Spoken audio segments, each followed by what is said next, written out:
Fourever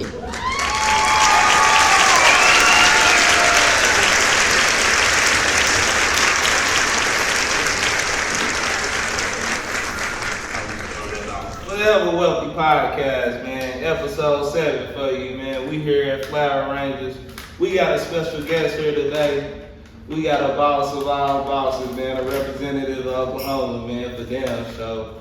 We got, I know you by Keita, you know what I mean? I don't want to say you for a government type of shit, you know what I mean? But we got Miss Keita Dukes here, you know what I mean? The representative and the owner and brand ambassador, the best model of BACKTOMYROOTS, man. You know what I mean?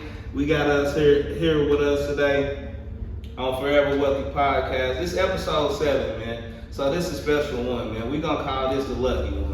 We episode 7 in back to my roots right here. You know what I mean? So shit, you gotta be blessed. You know what I mean? But damn, so it's just me and MD today too. We short 2 of the 4 of the podcast, you know what I mean? So we'll be alright though, but we damn sure gonna get to it. So quick question. A lot of people always want to know the beginning of the story. So how would you say, what would you say, you know what I mean, started even the ambition to create Back to My Roots? Well, it simply started by me cutting my perm off. Like that's not cutting the perm off. Yeah, I never thought it would end up, well, it would be like it is today. But it was when the natural hair movement was like real hype. Everybody was going natural, everybody. Yeah. And there was a lot of influencers on Instagram, so I was following a lot of them. I decided, I'm gonna cut my hair off. I'm gonna get back to my roots. Yeah. I'm gonna make a t-shirt. So that's where the name literally came from? Yeah. So the first design, how did that even come into play? So my brother Cam, he had a graphic designer. He's the one that used to print my shirts. Mm-hmm. He has a graphic designer. I was like, hey, I want to do Africa with a lady, but I want it to be her hair. Man, he sent me some crazy. At first I was like, man, this might not be it. This might not be it. But after probably about four different versions of it, we finally came up with this and been rocking with it for almost 10 years. Almost 10 years. Yes. So damn, I was gonna ask that goes into my next question. Like, when was the company like established? You know what I mean? What year? April 1st, 2013. So you'll never forget it. Say never forget it. Wasn't no April Fools. It wasn't no April Fools. It was good news. You know what I mean? Yeah. So, where do you feel like your design gives a difference in the various brands that we have here in the city? It's about us. When you see this design, there's something in it. If you're a black person, there's something in it that takes you back to who you are originally. No matter if you deep into your African roots or you into your Oklahoma Spencer roots, you know what I'm saying? It's your roots, so you're gonna feel something from it, and it's gonna be displayed just by looking at the shirt. Mm-hmm. So as far as Back to My Roots, what is that meaning to you?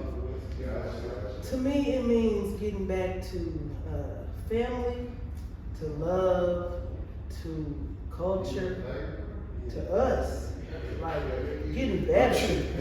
And it's kind of hard when there's a lot of people around to focus on it. But once you really realize how important it is, you can really pour into each other. Right. So, do you feel like by you saying that your brand is a brand that's meant for black people, or like, is that the pride of it, knowing that black people can wear it, you know what I mean, and they know that they getting the same feeling that you get from creating it. Yeah. When I make a design, I feel like I'm doing it for the people. It may be something I like, but I'm like, what kind of message am I going to give to these people? And when they walking by somebody, this person that's reading the shirt can feel the same message that I felt when I made it. Right. So what is like your creative process when it goes into whether it's a new design, a new slogan, or whatever the case is? Like, what is it? Just like a natural feeling that, or something that you had thought of that day, like where I gotta write this down on paper so I don't forget it, or like is it just like a natural sense where, as a designer, as a fashion mogul in Oklahoma, you feel like you gotta do that right now to solidify your point? It's just kind of life experiences is where my designs come from. So if I'm walking down the street and I see somebody doing something nice, and I got a shirt that say "Be nice to your life," that might be where it came from. I saw somebody being nice to their life by helping somebody else, so I'll make it a shirt. So it's really what happens in my life is what I'm displaying to the world.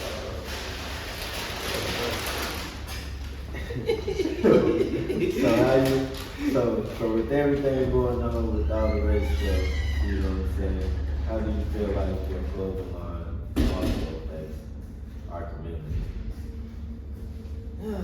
It gives us a voice. It gives us a voice without having to say a word. Sure. Boy, you short and sweet with your ass. Oh, I mean, boy, they short and sweet. You know what I mean? They ain't no denying that shit. It's straight to the point. You know what I mean? But I can respect it though, like, cause sometimes visual aspects of life is way more than vocal. You know what I mean? Like you say, like when you see that, you automatically know like what it is, like where it come from, why it even came with this, you know what I'm saying, slogan, or why I'm wearing it. Like, I hope you know it gives I have pride in myself. You know what I mean? I was about to say, I hope it gives people a sense of pride when they see it. Yeah, that's real talk. Like for me, like you said, it got the whole continent on there. You know what I'm saying? With a black woman, so how can it not give you a sense of pride? You know what I mean? A sense of acknowledgement of where it came from. You know what I'm saying? Like where the respect of it came from. But I mean, being from Oklahoma though, you know, they always try to say like, this is the sticks, we 20, 10 years behind. So being in the fashion world, where do you feel like you differentiate, you know what I mean, from what the world thinks Oklahoma is? Well, I have had probably a total of about 14 fashion shows here in Oklahoma. And every single one of them has sold out. Okay. So our fashion, it may be slow to some, but I think the team that I have that comes together for these fashion shows takes it to another level for Oklahoma. Right. And it shows by the numbers. Like right. People are coming, they keep coming and they keep coming. I'm like, okay, y'all supporting, I appreciate y'all. Right. So I feel like fashion-wise, we actually have something to offer.